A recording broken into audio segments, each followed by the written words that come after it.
Al chile. Mis amigos, soy Bebe Yamel. Bienvenidos a su chile favorito. Aquí las noticias o te enchilan o te dejan picar. Frisbee Doctor, ¿cómo está? Buenas noches. Muy bien, buenas noches. Ya recuperado del COVID, listo para la siguiente. La última es la vencida, Doc. La última es la vencida. ¿Cómo está? ¿Cómo se sintió? ¿Cómo la pasó con su COVID? Bien, fíjate que es la fase aguda de los síntomas. Yo tuve inicialmente los mismos síntomas que tuvo el presidente de México. Yo me puse ronco, incluso Rocío me dijo, oye, ¿no será COVID? Y le dije, no, se me hace que es la contaminación de México y tal, pero pues tenía razón. Casi siempre las mujeres tienen razón, entonces sí fue COVID. ¿Ves? Gracias.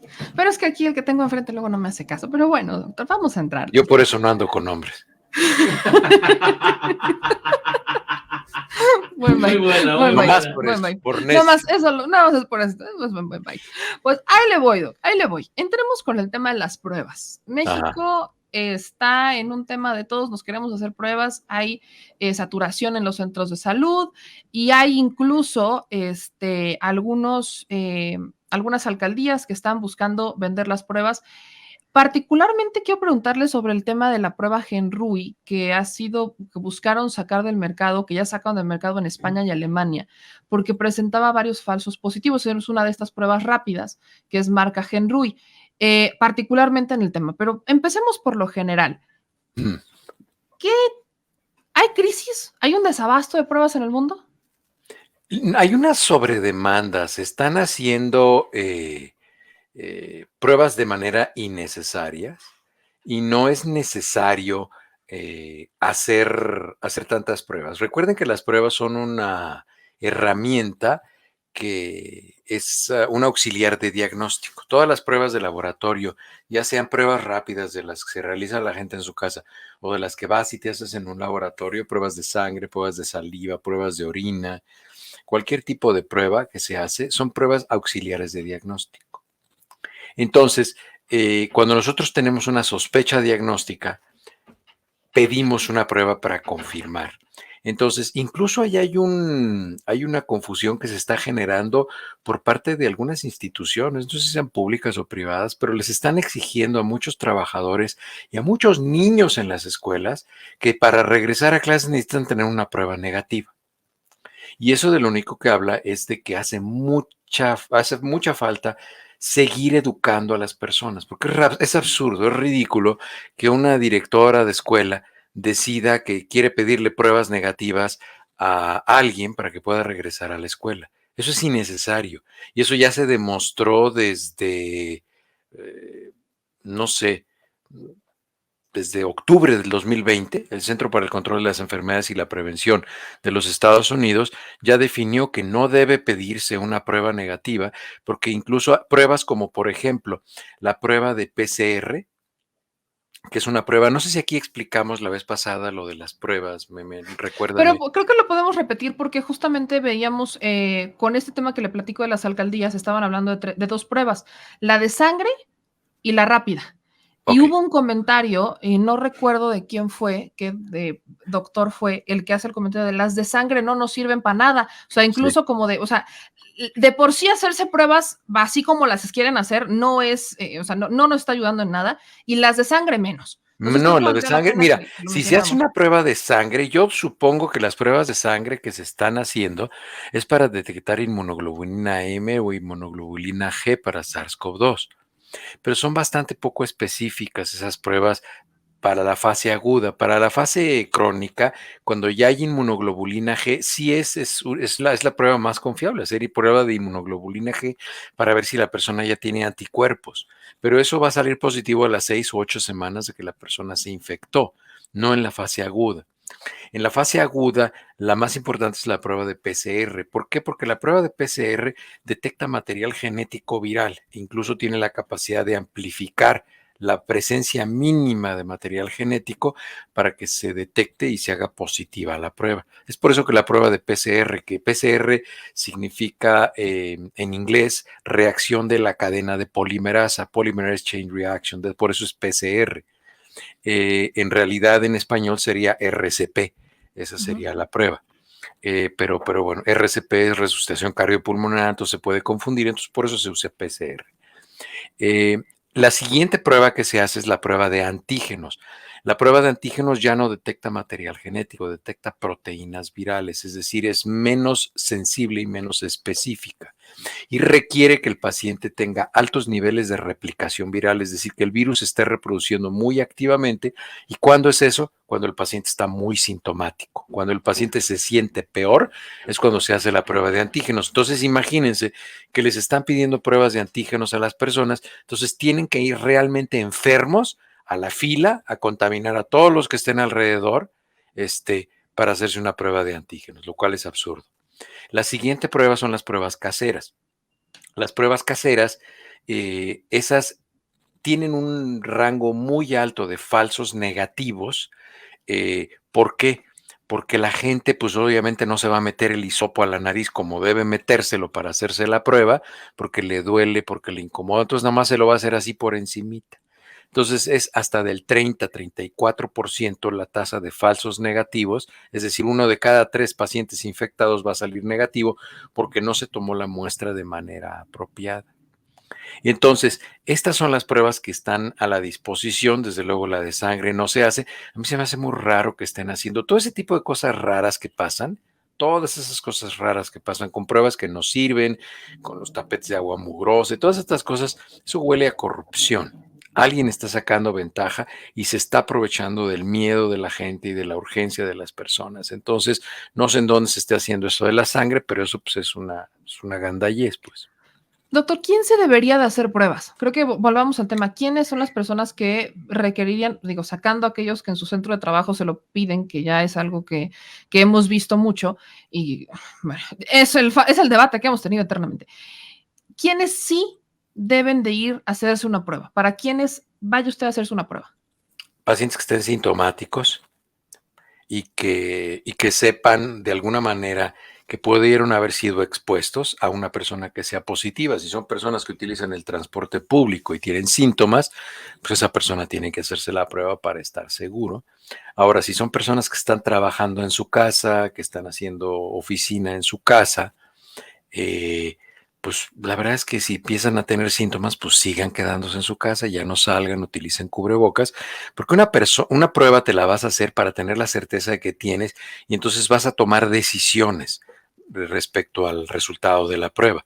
Pero si tú no estás saliendo de tu casa, si tú no estás yendo a ningún lugar, saliste, te expusiste o te fue a visitar a alguien o te fuiste a una cena, a una fiesta en diciembre y empiezas a tener síntomas, pues quédate en tu casa y sigue sin salir. Pero yo conozco gente que está haciendo oficina en su casa, no está saliendo a la calle y para lo único que salió en los últimos 15 días es para irse a hacer una prueba. Entonces, pues yo no le veo sentido. Pues quédate en tu casa, asume que tienes COVID y sal, pues si necesitas atención médica, pero no salgas de tu casa. Entonces, yo creo que sería muy importante que las autoridades sanitarias, tanto las federales como las estatales, las locales, tomaran decisiones para tener programas de información, que hicieran anuncios, que utilizaran los tiempos oficiales para seguir educando a las personas para que tomaran mejores decisiones. Porque no sé si tú has visto, desde que se terminó la conferencia esta que daba a las 7 de la noche la Secretaría de Salud, que la daban diferentes médicos. A veces iba el doctor Hugo López Gatell, a veces iba el doctor Cortés Alcalá, en fin, a veces iban diferentes médicos a darla. Desde que se terminó esa conferencia, ha habido un vacío de información. Y luego lo que dicen es que, bueno, sí, publicamos en los periódicos y en las redes sociales, y pues sí, pero el medio por excelencia sigue siendo la televisión. Consideraría que ahora que está el tema de Omicron, que los medios de comunicación creo que lo han manejado y lo decía al principio como si hubiéramos regresado al inicio de la pandemia, como si todo hubiera iniciado de cero, a raíz de Omicron, ¿considera que sería necesario retomar estas conferencias vespertinas? Yo creo que sí debería ser. Es que mira, y tú lo sabes, tú te dedicas a los medios de comunicación, los vacíos de comunicación se llenan. La comunicación es un producto y la gente tiene necesidad de ese producto. Es un mercado, la información es un mercado que tiene oferta y tiene demanda. Y la demanda de información es altísima, altísima. Y no hay una oferta consistente de información bien sustentada, responsable, y no hay una información consistente institucional. Incluso por ahí hay un manual del manejo, del diagnóstico, manejo y tratamiento de COVID-19 que sacó la Secretaría de Salud. Muy poca gente conoce ese documento. No sé si tú lo has revisado, lo has visto. Es un documento pues choncho, y ahí dice lo que se debe y no se debe hacer. Y por ejemplo, ahí dice que no se debe usar ivermectina. ¿Y qué te siguen dando en las cajitas del Seguro Social? Ivermectina. ¿Qué están repartiendo en la Ciudad de México? Ivermectina. Y lo justifican con un estudio que me lo mandaron. Es que, doctor, se hizo un estudio. A ver, espérame tantito. Ese no es un estudio aleatorio, doble ciego, este, con testigo, que se haya validado, que se haya publicado. O sea, es un estudio que se hizo localmente y se validó localmente. O sea, es como si yo hubiera invitado a mis compadres y a mis comadres a validar un estudio que yo hice.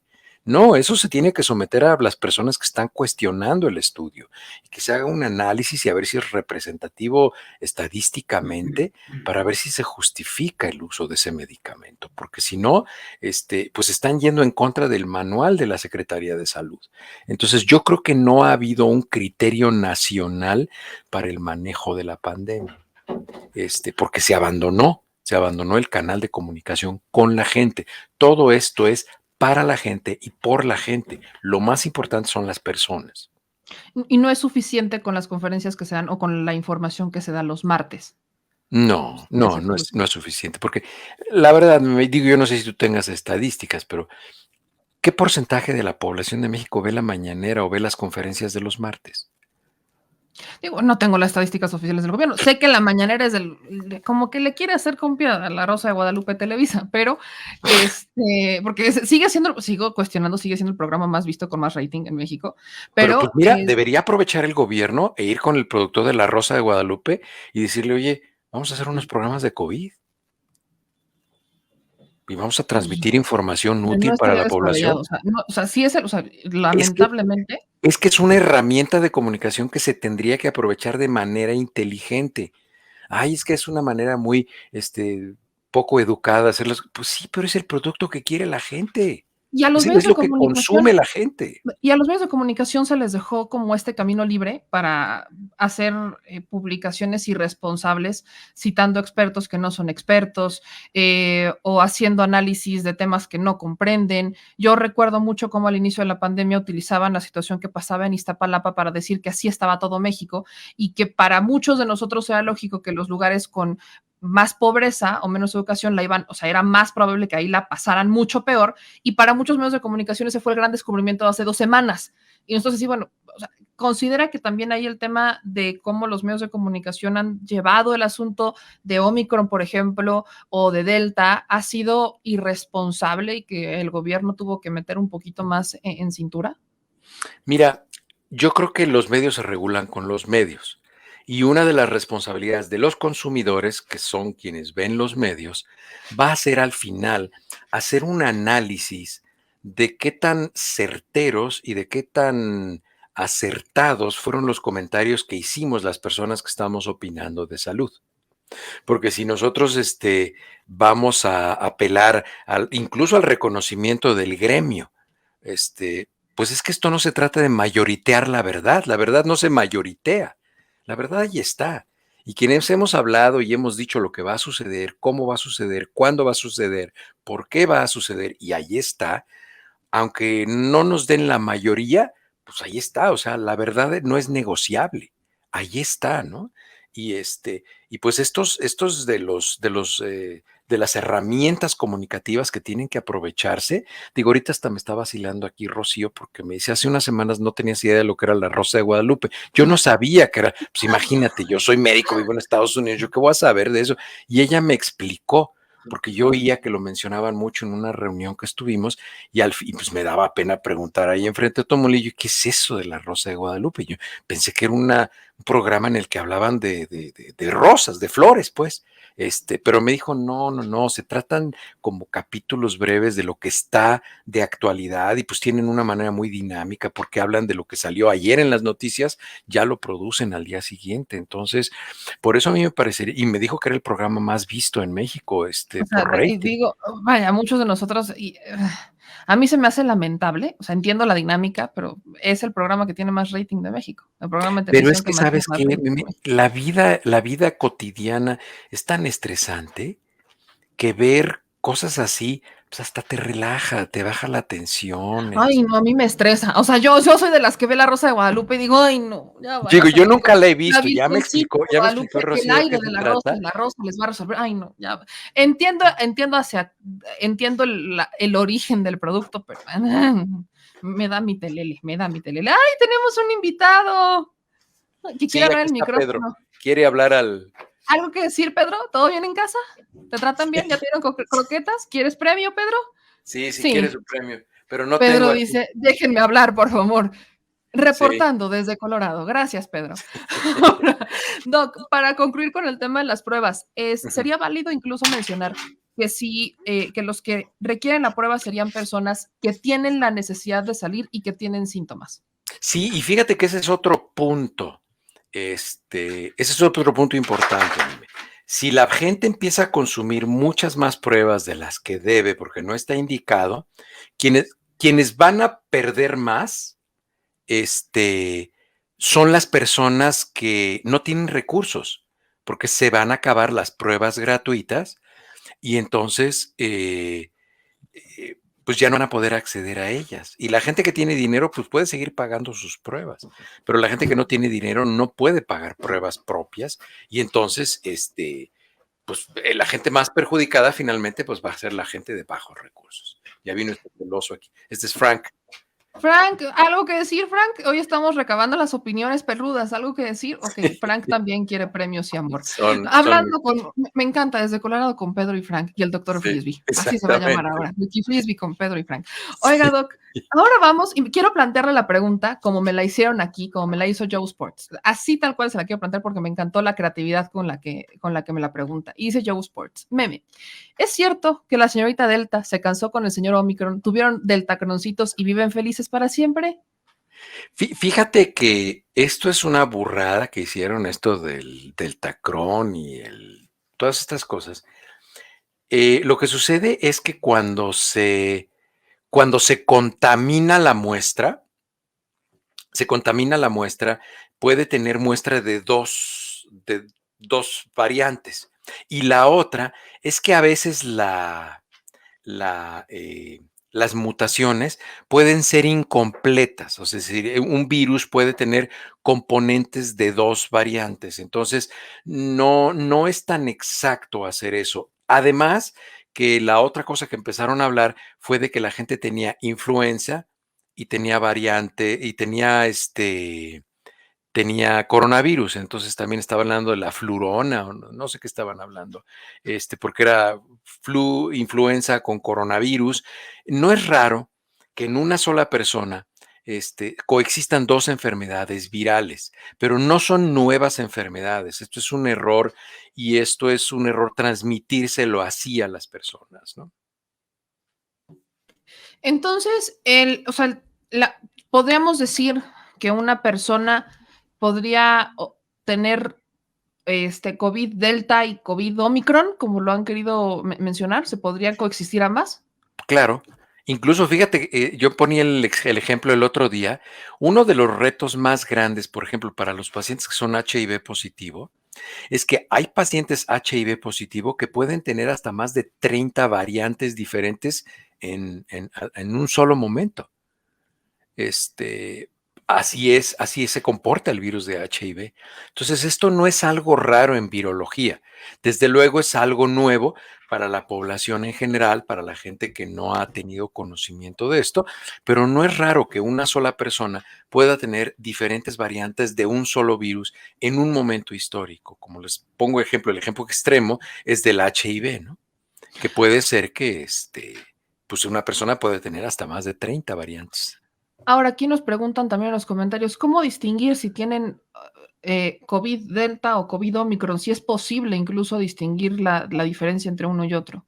Hay detalles muy finos, por ejemplo, pacientes que tienen la variante Omicron tienen preferentemente dolor de garganta, dolor muscular, fatiga, sudoración nocturna, Es decir, son datos muy característicos de una persona que llega a tener la variante Omicron, cosa que no se presenta, por ejemplo, con la variante Delta.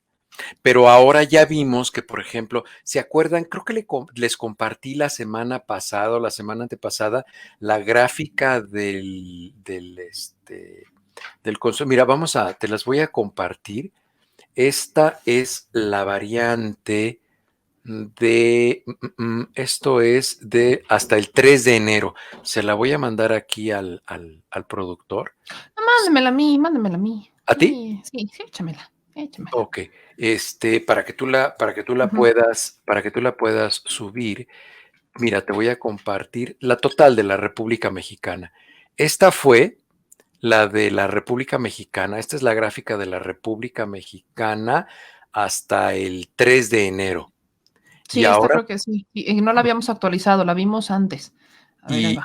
y aquí te comparto y ahora te mando la nueva, la del 10 de enero.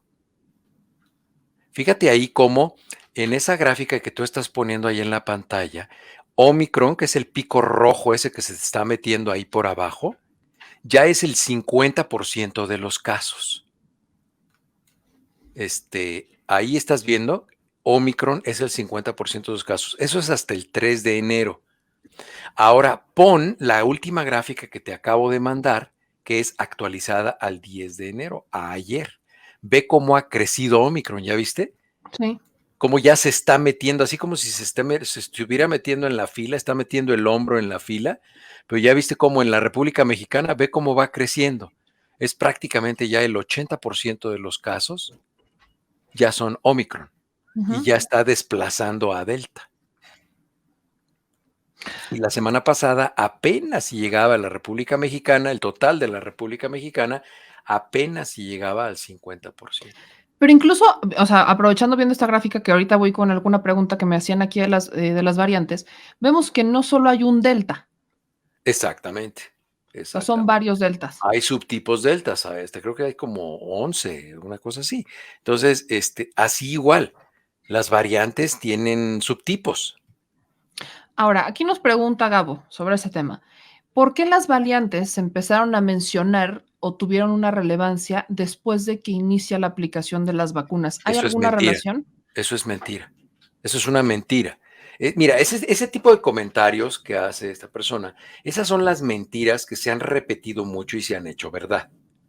Eso no es cierto lo que está diciendo. Las variantes las conocemos desde el principio y déjenme comentarles. Se calcula que ha habido cerca de 600 variantes durante esta pandemia, pero no se han reconocido tantas y la razón es que pues no son relevantes, no son trascendentemente relevantes. A ver, ¿cuándo se empezaron? Ahí te estoy mandando una gráfica que yo hice con las variantes. Vamos a hacer un ejercicio. ¿Cuándo se empezaron a aplicar las vacunas en el mundo? En diciembre, noviembre Diciembre, del año 2020. así ¿De es. acuerdo? Entre Muy noviembre bien. y diciembre. Ahí tenemos en esa gráfica cuándo se empezaron a presentar las variantes. Ahí están las variantes. La primera que es alfa, septiembre del 2020. Después mayo del 2020, octubre del 2020, marzo del 2020, diciembre del 2020, octubre del 2020. O sea, ahí las vacunas no habían llegado. Y por ejemplo, en diciembre del 2020 en Perú se presentó la variante Lambda. En Perú no había vacunas en diciembre del 2020. Eso que está diciendo esta persona que lo mencionó, no me fijé ni quién fue, es mentira.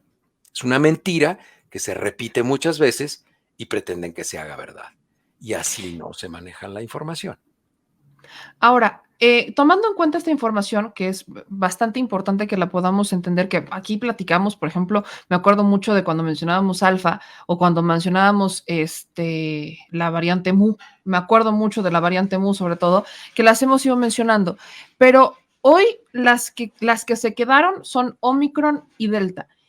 Y vuelvo a la pregunta de cuál ha sido la relación que ha tenido la vacunación con estas variantes? ¿Podríamos decir que por la vacunación desigual en el mundo, como no ha sido una situación donde se haya vacunado de forma equitativa o de forma pareja, estas variantes siguen surgiendo? Las variantes, recuerden que las variantes surgen porque la gente sigue sin vacunarse y cuando ustedes le dan la oportunidad al virus de replicarse de manera libre, como son virus muy torpes para reproducir su material genético, se equivocan mucho. ¿Y cómo se llama cuando se equivocan los virus para replicarse? Mutaciones. Entonces, entre más oportunidad le demos a los virus para replicarse y reproducirse, de una mayor manera se van a presentar mutaciones y cuando esas mutaciones llegan a ser significativamente relevantes, bueno, pues presentan una variante.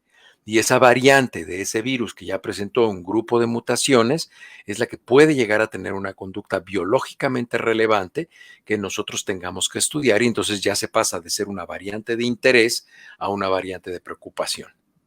Ahora, doctor, esta información, y aquí nos pregunta Sin Fronteras, en términos de prevención o tratamiento, ¿de qué nos sirve, por ejemplo, conocer la variante, qué variante hay, cuántas variantes existen, o si esto, incluso yo le agrego, ha servido para generar más caos? Yo creo que es información innecesaria para la población. Lo que pasa es que como estamos viviendo una época en la cual hay un exceso de información, lo que pasa es que hay un exceso de información y hay una escasez de entendimiento. Entonces, la gente debería tener la capacidad de discernir, ¿sabes qué? Esta es información muy compleja, y yo no tengo por qué preocuparme. O sea, no hay ninguna diferencia entre que sea la variante Delta o que sea la variante Omicron. La conducta de las personas debe seguir siendo la misma. Deben vacunarse, usar cubrebocas si salen de su casa, si no tienen que salir, quedarse en su casa, guardar sana distancia, ventilar bien los espacios. De nada sirve estar limpio, limpio, limpio todo, porque SARS-CoV-2 se transmite a través del aire. En fin, las precauciones son exactamente las mismas. Es como si a ti te operaran de apendicitis y te dijeran, mire, vamos a hacer una incisión transversal y entonces de ahí vamos a disecar por planos a través del tejido subcutáneo y vamos a llegar a la aponeurosis, la vamos a seccionar en sentido longitudinal y luego separamos. O sea, a ti no te interesa, a ti lo que te interesa es saber, ¿sabe qué? La vamos a operar, le vamos a quitar el apéndice y no se preocupe, va a usted bien, no hubo complicaciones, salió bien. O sea, no necesitas que te expliquen la técnica quirúrgica, pero ahora la gente cree saber mucho de muchas cosas y entonces pues eso está originando que la gente se confunda y luego hasta deciden y luego me da risa porque me hablan a mí y me quieren explicar a mí, ¿no? Entonces, pues obviamente pues no es así pues, pero sí hay un exceso de información y hay una escasez de comprensión. Ahora, aquí, haciendo un recalco con esto, dice Brandon, que si esta variante Omicron podría ser un resultado directo de la vacuna en nuestro sistema. No, no, anda ahorita mucho el rumor ese de que las vacunas son, son de las que están causando las mutaciones. No hay un sustento científico, no hay un sustento científico para eso.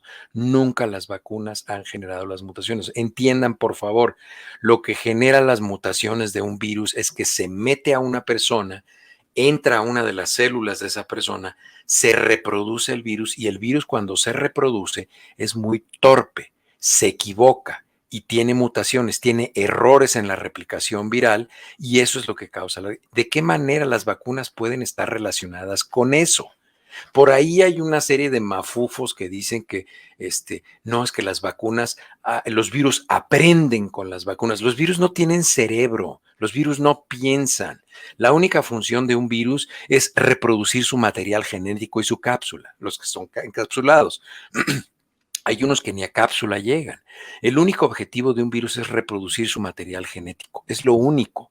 Es lo único que le interesa. No piensa ni genera estrategias para aprovechar las vacunas ni para burlarlas. Eso no es cierto. No hay inteligencia viral. Eso no existe. Un virus tiene una tendencia, ni siquiera lo podemos llamar un instinto, porque un instinto es un proceso racional o irracional que hace que un ser vivo se mueva en un sentido. Un virus no es un ser vivo, un virus es un conjunto de material genético que el único objetivo que tiene es reproducir ese material genético. Entonces, ¿cómo va a aprender nada de algo? Eso es absurdo. Por eso cuando a mí me lo dicen, o sea, me doy cuenta que quien enuncia eso, quien dice eso, no tiene la menor idea de lo que está hablando. Ahora, doctor, otras preguntas que nos hacen y tienen que ver con Omicron, para que pueda ir con una que otra pregunta que tiene que ver con comorbilidades. Primera de Omicron.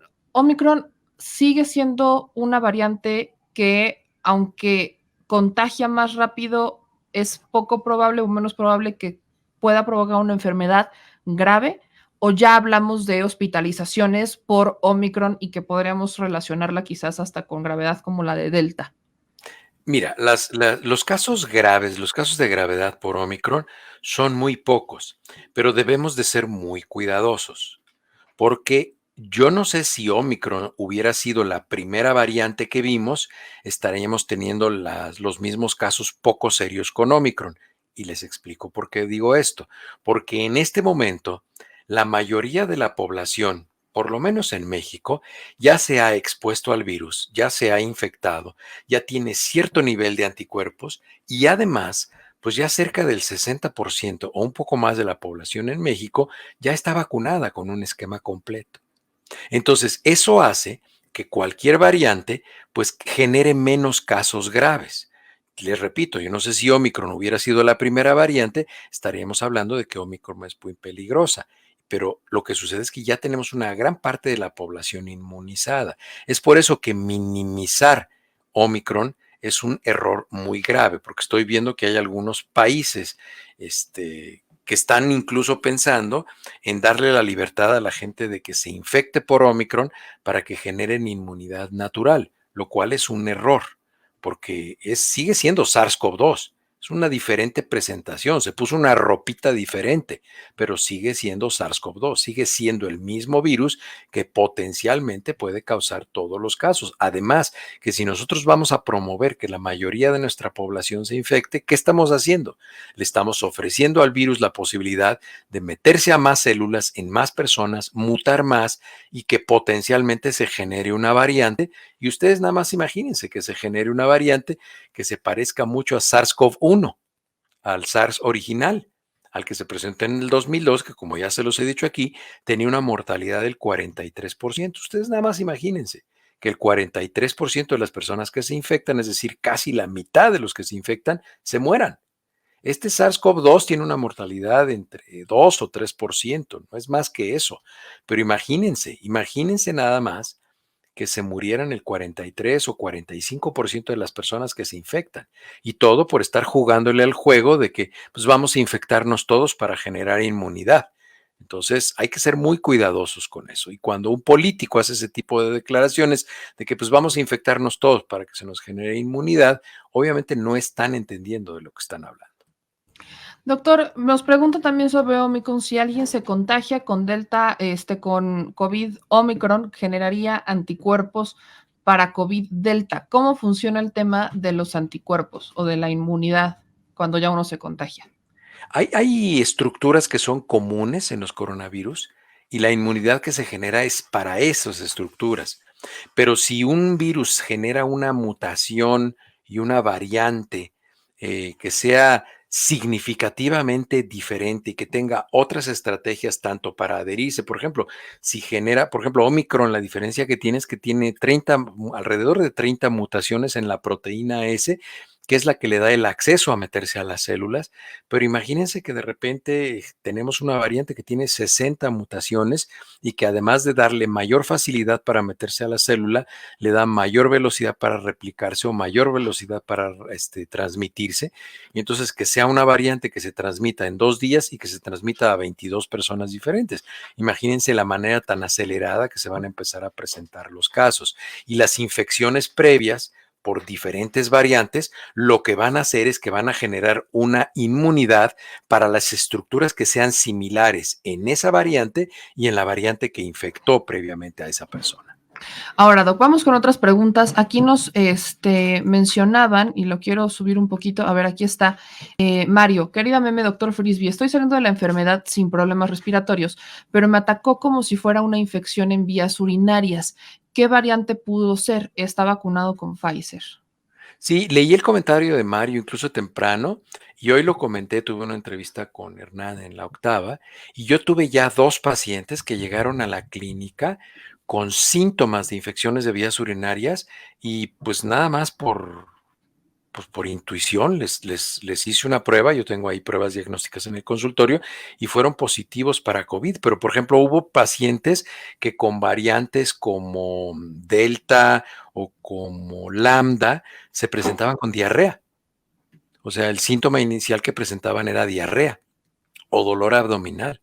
Entonces, cada variante se va presentando de manera diferente. Entonces, no podemos descartar. Y bueno, pues yo no hice secuenciación genética de los 2 pacientes que diagnostiqué con síntomas de vías urinarias, pero sí, al igual que Mario, también tenían síntomas de vías urinarias. Entonces, pues tenemos que ir identificando. El virus SARS-CoV-2 es un virus que se transmite a través del aire, pero hay variantes que son predominantemente con síntomas pulmonares y hay otras que tienen predominantemente síntomas de diferente índole, como por ejemplo hay variantes que el problema más grave que presentan es, por ejemplo, miocardio. Que ya se me congeló el doctor.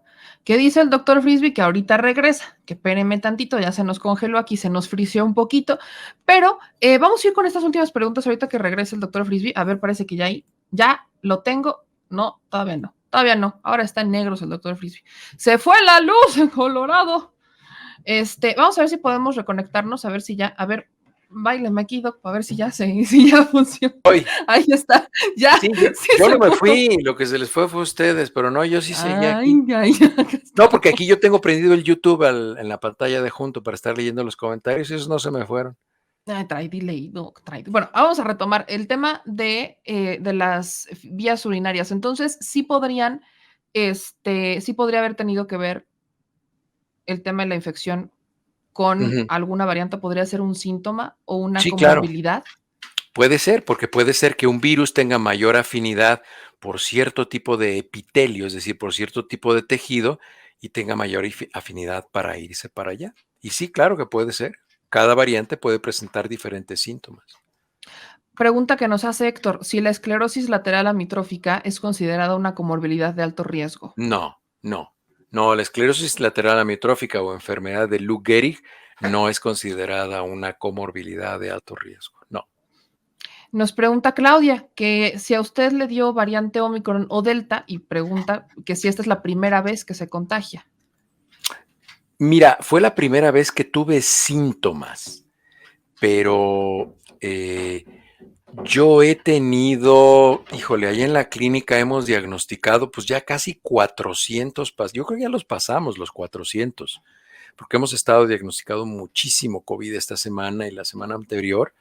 Pero yo ya he tratado más o menos como 400 pacientes con COVID y se me haría muy raro, aunque digo, tomamos las precauciones y todo esto, pero hay pacientes que, por ejemplo, en la clínica de afuera hay un letrero que dice, si usted tiene síntomas, no entre, llame a este teléfono y nosotros salimos a su vehículo a hacerle la prueba. Y si sale positiva, pues ya le informaremos por teléfono.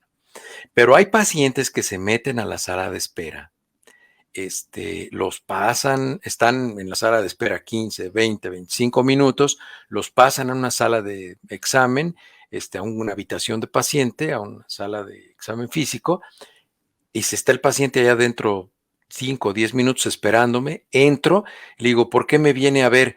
Es que, pues es que tengo una semana o tengo 3 días con fiebre y yo creo que tengo COVID. Oiga, ¿no vio el letrero que afuera? Sí, pero yo quería hacerle unas preguntas porque es muy importante.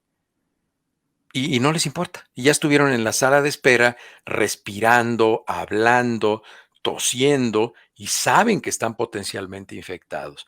Entonces, a veces no podemos controlar eso. Entonces, no sé si sea la primera vez que yo me infecto, pero sí fue la primera vez que yo me enfermé y yo ya tengo pues, 2 dosis de la vacuna de Moderna. Nos pregunta Chivis, y ahí es una pregunta que queda también, que le quiero hacer, doctor. Dice, yo tengo mucha tos y dolor de garganta, me aislé y no salgo para nada. ¿Cuántos días es recomendable que una persona que tiene síntomas, que no se hizo la prueba, tuvo los síntomas, se quede en casa? ¿Cuánto es el tiempo que podemos Esto ya quedar? lo habíamos platicado aquí y debe de reunir dos requisitos.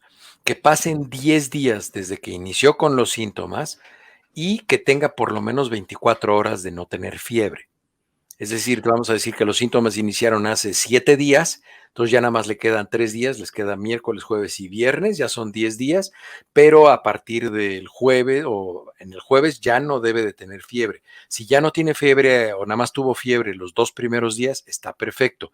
Igual tiene que esperarse 10 días para poder integrarse a sus actividades normales. Y si no hubo fiebre, pues sería hasta que se pase el síntoma del dolor de garganta o la tos. No, 10 días de que el inicio Ok. de los síntomas.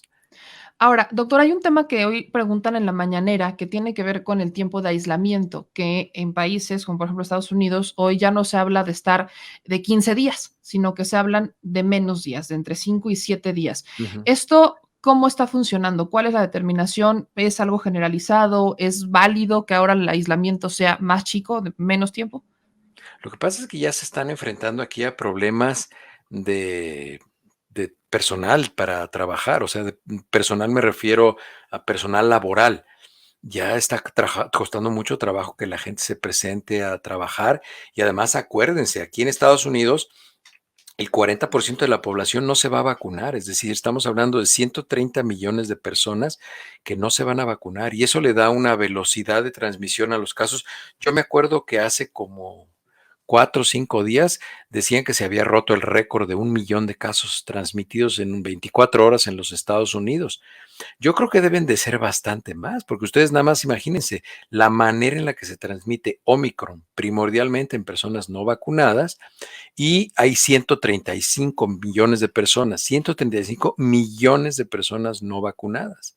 Se me haría muy raro que menos del 1% de esas personas se estén infectando en 24 horas, dada la eficiencia de transmisión de Omicron. Entonces yo pienso que debe haber muchísimo más gente infectada, pero no está identificada y se está transmitiendo de manera mucho más acelerada. Nos preguntan también acá en cuanto al tema de las vacunas. Dice Israel, si vacunarse no impide contagiarse, ¿por qué vacunarse impide o no impide, creo que sería el tema, o impide que el virus continúe mutando? Porque si yo me infecto y estoy vacunado, mis anticuerpos que se generaron por la vacuna van a atacar a ese virus que ya me infectó y no le van a permitir replicarse. Y es por eso que la enfermedad, en vez de durarme 14, 20 días, me va a durar 2 o 3 o 4 días, porque los anticuerpos generados por la vacuna están trabajando para evitar que yo me enferme de gravedad o que me vaya al hospital porque bloquean la posibilidad del virus de meterse a las células y replicarse. Los pocos síntomas que yo puedo tener es porque habrá algunos virus que se escapen a la acción de la vacuna y de manera exitosa se puedan meter a las células, infectarlas, reproducirse, pero el sistema inmune va a destruir de manera muy eficiente a los virus presentes fuera de las células. Por último, Doc, hablemos sobre las vacunas. Vuelven acá a preguntarnos cuánto tiempo después de haberse contagiado o de presentar la enfermedad COVID-19 se pueden vacunar con el refuerzo y nos preguntan si, por ejemplo, en el tema de las dosis de refuerzo, si fueron vacunados con CanSino y les van a aplicar refuerzo de AstraZeneca o Moderna, si representa algún problema y demás. Bueno, recalcar esta parte que es algo que nos están preguntando últimamente. Esa es una confusión que se generó porque creo que hubo algunos comentarios de las autoridades de salud en México que decían que incluso era un riesgo combinar las vacunas, lo cual no hay ningún riesgo probado al combinar las vacunas. Incluso, como ya se los he dicho aquí, es muy probable que al final de la pandemia la recomendación sea utilizar un esquema mixto, es decir, un esquema de una vacuna vectorial, una vacuna que utilice adenovirus 5, adenovirus 26 o el virus de Newcastle, como es el caso de la vacuna Patria, y además de utilizar una vacuna molecular, como son las de ARN mensajero, y se van a combinar. Entonces, sí, también he visto esta pregunta en algunas redes sociales y de algunas personas que me escriben, que me preguntan que si hay riesgo de combinarlas, no. ¿Y cuánto tiempo debe pasar si es que se infectaron de COVID, tuvieron síntomas para que se puedan vacunar? Son estos 10 días que les decía, el periodo de 10 días con 24 horas sin fiebre. Creo que me han dicho que hay criterios locales, estatales, en los cuales en algunos estados le dicen que tienen que pasar 3 meses, en algunos otros 5 semanas, en algunos otros, no lo sé. Y yo no he encontrado una justificación científica para dar ese lapso arbitrario, de decir, tienen que ser 3 meses. Yo no conozco, no sé de qué proceso inmunológico están hablando para que una vacuna tenga que aplicarse 3 meses después de que una persona se infectó. Entonces, no lo entiendo. Pero la vacuna se puede aplicar una vez que hayan pasado 10 días del el inicio de los síntomas y que tengan 24 horas sin fiebre. Shalom, le mando un abrazo a nuestro querido Shalom Blamir. Hace una pregunta interesante. Dice, ¿qué relación podría tener el COVID o el bicho con la glándula pineal o la hipófisis, ya que está relacionado con las exocrinas? Pues es un virus que es neurotrópico, recuerden. Va al sistema nervioso central y ataca, y esto puede modificar por dos razones. Recuerden que causa alteraciones en las glándulas suprarrenales, no quiero irme mucho a la parte de ciencia, y también afecta al sistema nervioso autónomo, y eso hace que se desregulen la producción de ciertas hormonas liberadoras y hormonas activadoras. Entonces, pues sí, sí tiene efecto. La glándula esta que dice la hipófisis, por ejemplo, o pituitaria, es una glándula que produce hormonas estimulantes, la hormona estimulante de la tiroides, la hormona estimulante de los folículos, es decir, produce hormonas estimulantes. Entonces, claro que hay una alteración endocrina de producción de hormonas con pacientes que se infectan por COVID.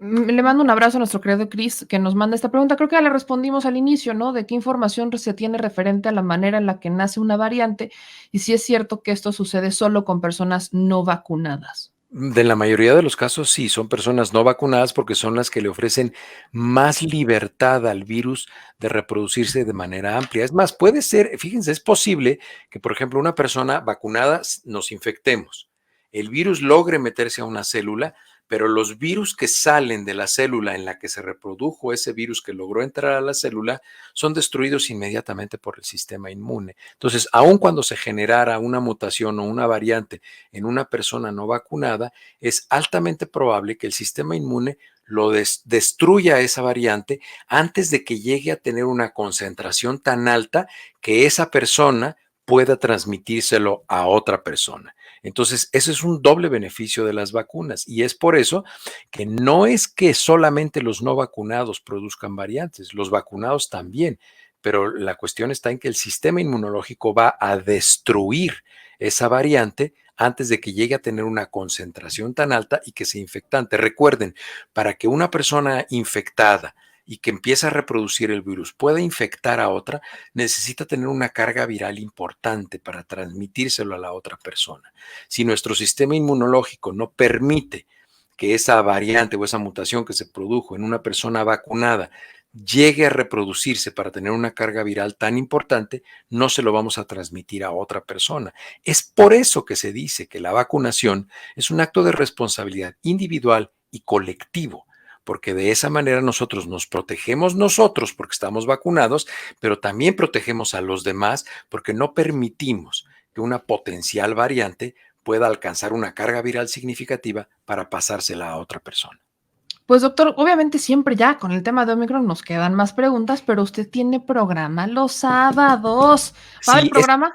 sí va a haber programa. Fíjense que lo diferimos el del sábado pasado porque seguimos coordinándonos con el Departamento de Posgrado de la Universidad Iberoamericana, porque ellos tienen muchísimos más artículos publicados al respecto de las determinantes sociales de lo que pensábamos y pues nos estamos poniendo de acuerdo, Rocío y yo, para organizar toda esa información que ellos tienen ya publicada en revistas y que ya han presentado para organizarla. Y entonces este sábado espero que ya podamos revisar todos los artículos que tienen publicados y vamos a tener en el programa a a una doctora en economía, para que esté participando ahí con nosotros. Va a ser muy interesante revisar cuál ha sido el impacto de COVID, tanto a qué población con determinantes sociales ha afectado y cómo los ha afectado cuando ya han salido de COVID, o sea, cómo les daña su economía y cómo son más susceptibles para enfermar y ser afectados, ¿no? Y esto, por ejemplo, esto que platicábamos de las pruebas gratuitas, pues es un ejemplo, ¿no? O que incluso estaba leyendo que en alguna de las delegaciones en México ya incluso las cobran, las pruebas Mire, gratuitas. no es porque yo le quiera meter el tema, ¿no? Pero justamente me acaba de llegar. Nosotros, son en 2 alcaldías en la Ciudad de México, la Benito Juárez y la Miguel Hidalgo. Ujú, Y, en la alcaldía, en la alcaldía Benito Juárez, buscaron una empresa que nosotros empezamos a sacar documentos, a todas luces es una empresa fachada. En cuanto publicamos el hilo, le cambian de empresa y ahora utilizan una fundación que está aplicando estas pruebas Genrui, que son pruebas que han sacado del mercado porque están dando varios falsos positivos. Y hace unos minutos, o sea, me acaban de mandar un video de uno de estos alcaldes que le manda un mensaje al gobierno, ¿no? Y les dice que no se nieguen a hacer pruebas, o sea, y que, que que se las las compren a su compadre.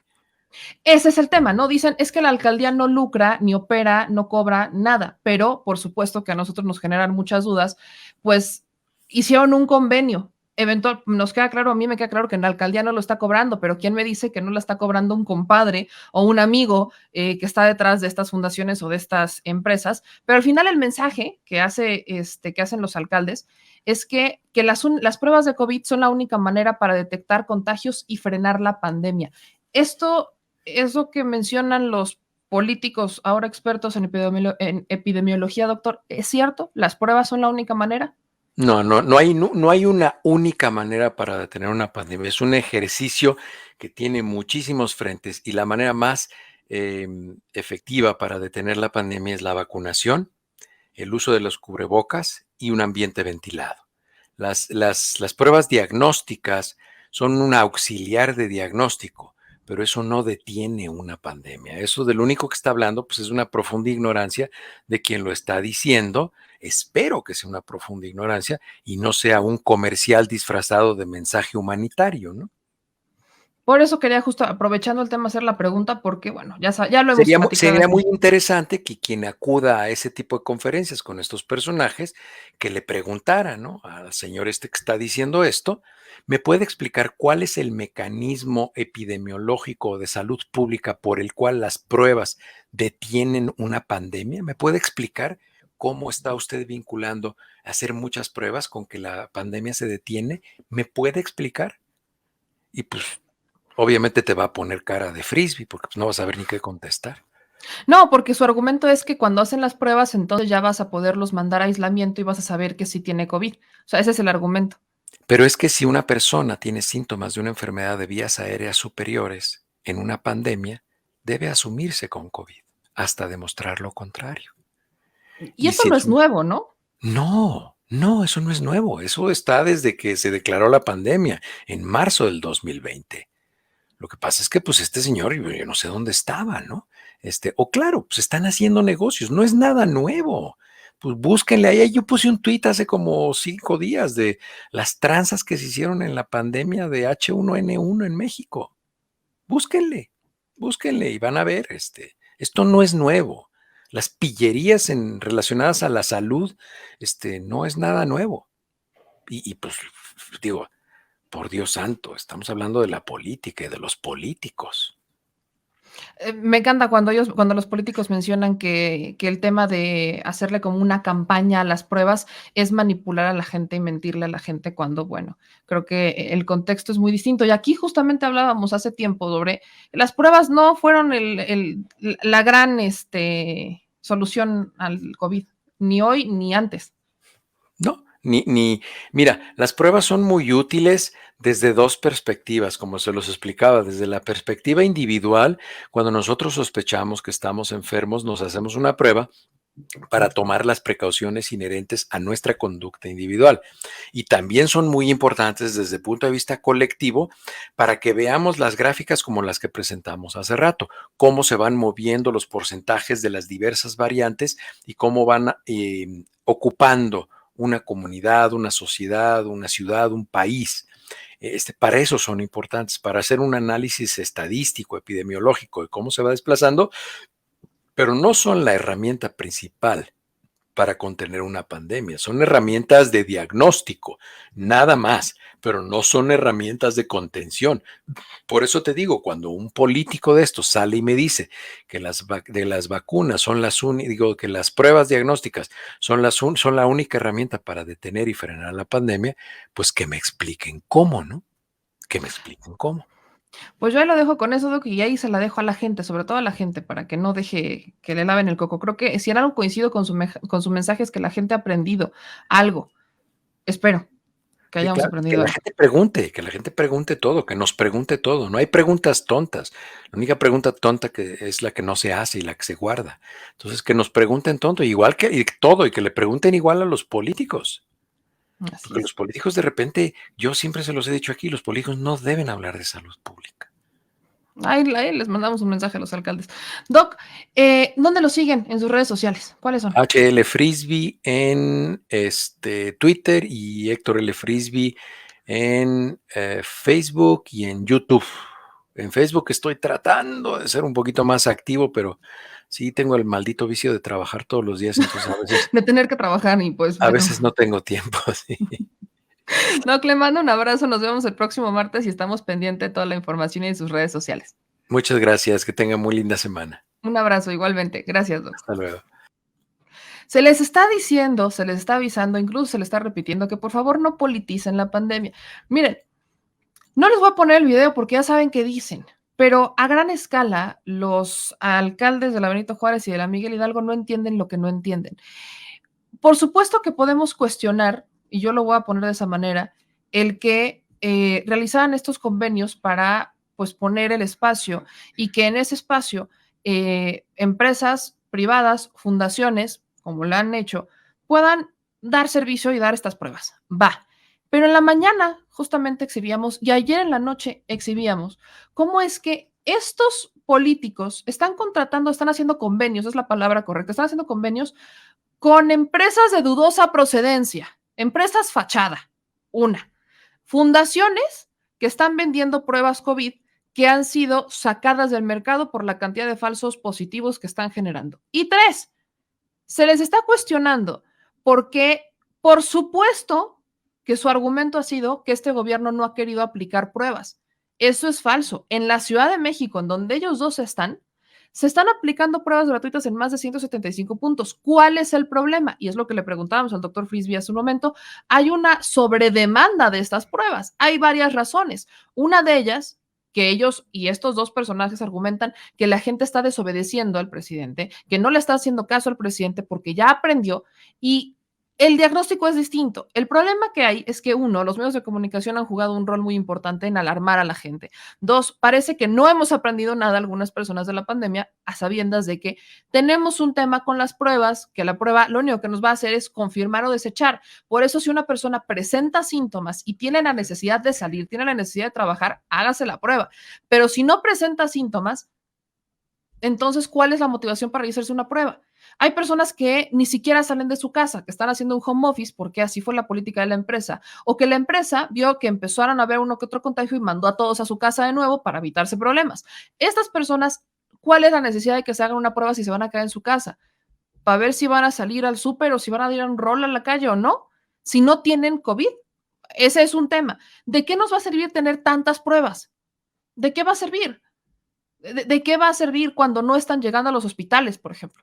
Son temas que, por supuesto, debemos mencionar. Y ahora, si ellos de verdad tenían estas ganas de ayudar, ¿no? De vamos a sumarnos porque vamos que hay un problema o que hay mucha gente pidiendo pruebas, ¿por qué no hicieron campañas de información sobre lo que es Omicron en sus alcaldías? ¿Por qué no decirle a la jefa de gobierno, oiga, queremos colaborar, vamos a poner nuestros espacios, nuestras explanadas de las alcaldías para que el gobierno de la Ciudad de México pueda poner más puntos para distribuir pruebas COVID, por ejemplo? No sé. Vaya, opciones había si querían ayudar. Lo que hoy estamos viendo es que justamente quienes están lucrando son ellos. El asunto es que creen que somos tontos, ¿no? El problema es ese. Estos dos personajes, particularmente el Partido Acción Nacional, cree que somos tontos. Mañana, la columna que se va a publicar justamente en El Soberano, que escribió su segura servilleta, trata sobre eso, sobre lo que a todas luces parece ser un plan. Yo le llamo el plan más oportunista. El plan más oportunista nadie me saca de la cabeza, porque justo su argumento es: no politiza la pandemia, presidente, doctor Gatell. Pero entonces agarran una cantidad de comentarios políticos. Lo está haciendo muy mal. Nosotros lo hacemos mejor.